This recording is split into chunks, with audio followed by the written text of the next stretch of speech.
சாலையை கடந்து போன முதியவர். கண்ணிமைக்கும் நேரத்துல மின்னல் வேகத்துல வந்த டாடா ஏஸ் வாகனம்.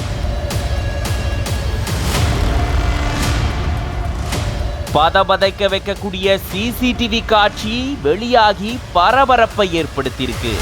கடலூர் மாவட்டம் வேப்பூர்ல இருந்து சேலம் போகக்கூடிய நெடுஞ்சாலையில அடரி அப்படின்ற இடத்துல நடேசன் அப்படின்ற முதியவர் தன்னுடைய இருசக்கர வாகனத்துல அந்த நெடுஞ்சாலையை கடக்க முயற்சி செஞ்சதா சொல்லப்பட்டிருக்கு. அப்போ எதிர்பாராத விதமா வடலூர்ல இருந்து நாட்டுக்கோழிகளை ஏற்றிட்டு போன டாடா ஏஸ் வாகனம் வேகமா வந்து சாலையை கடக்க முயற்சி செஞ்ச நடேசனுடைய இருசக்கர வாகனத்து மேல மோதினதுல கிட்டத்தட்ட 20 மீட்டர் தூரத்துக்கு அவர் இழுத்து செல்லப்பட்டிருந்திருக்காரு. இப்படி பதபதைக்க வைக்கக்கூடிய இது தொடர்பான சிசிடிவி காட்சிகள் பதிவாகி அது வெளியாகி பரபரப்பை ஏற்படுத்தியிருக்கு. உடனடியா அந்த பகுதியில் இருந்த பொதுமக்கள் நடேசனை மீட்டு சிகிச்சைக்காக வேப்பூர் அரசு மருத்துவமனைக்கு அனுப்பி வச்சிருக்காங்க. இது தொடர்பா சிறுபாக்கம் போலீசார் தீவிர விசாரணையை மேற்கொண்டு வராங்க. இந்த சம்பவத்தால அந்த பகுதியில் பெரும் பரபரப்பு சூழல் ஏற்பட்டு